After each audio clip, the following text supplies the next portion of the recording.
Salam, bonjour, enfin, bonsoir, enfin, je sais pas, c'est internet, hein, il n'y a pas de... Tu vois le délire, il n'y a pas de temps, le soleil se couche pas sur internet, sur internet, pauvre con.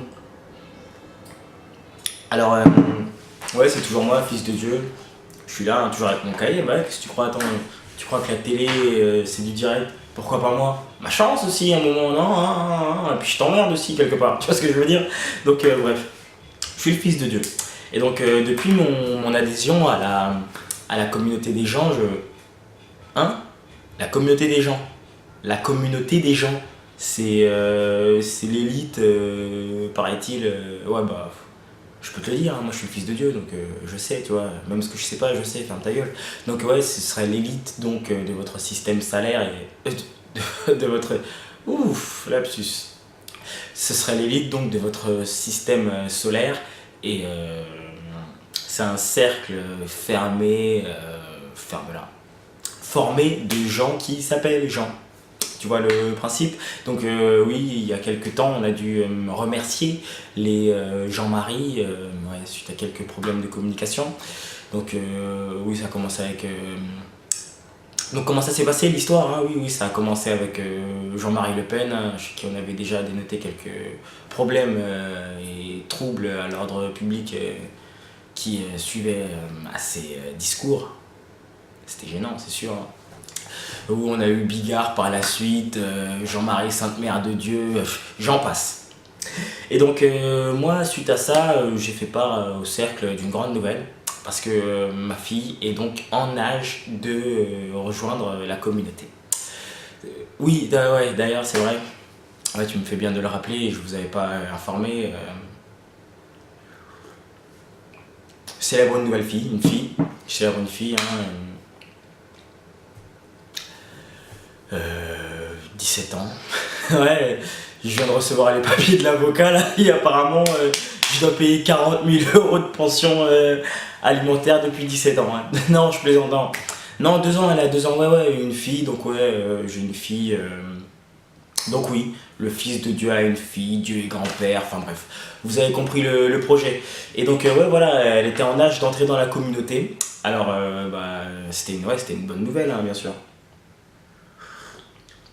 Mais comme je sais, oui, parce que je sais, bien sûr, je suis le fils de Dieu, eh ben, je pouvais pas laisser ma fille tu sais, je sais que le lavage de cerveau, tu sais, on sait, nous, il commence à la maternelle, qu'est-ce que je raconte? Il commence à la crèche, tu sais, je peux pas laisser mon enfant dans ces institutions, tu sais, c'est criminel carrément, attends, on peut m'envoyer en prison pour ça, tu sais, on peut m'envoyer en prison, je peux faire de la prison, tu sais, attention. Donc, ouais, non, je peux pas faire ça, et quand je dis ça, même la télé, tu vois, je peux pas laisser ma fille devant.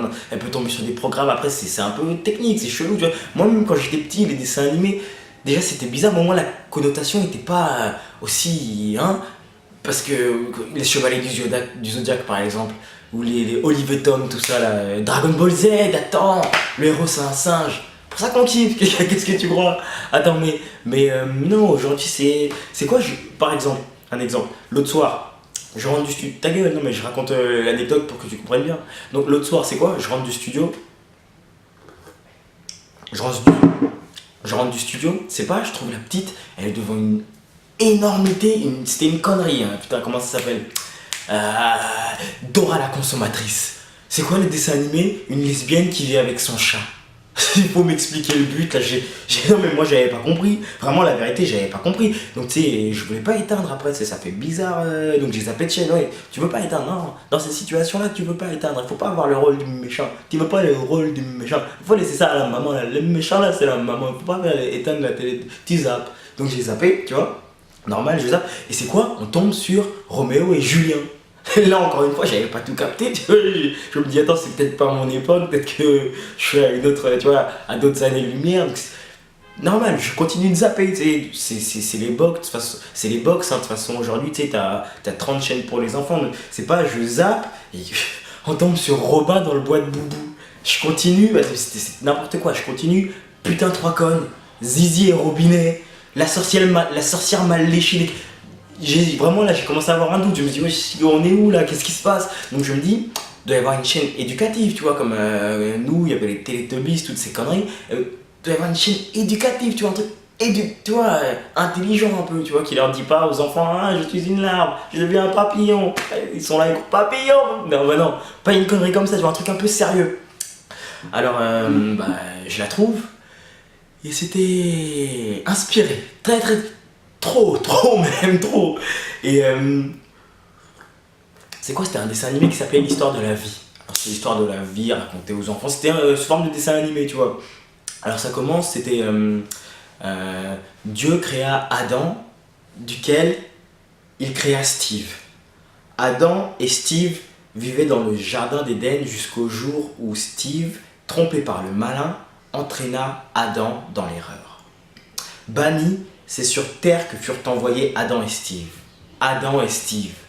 Là, quand j'ai tilté, gars, j'ai balancé l'écran par la fenêtre. Vraiment, j'ai débranché, j'ai balancé l'écran par la fenêtre. Ça a fait toc, toc, ching, toc.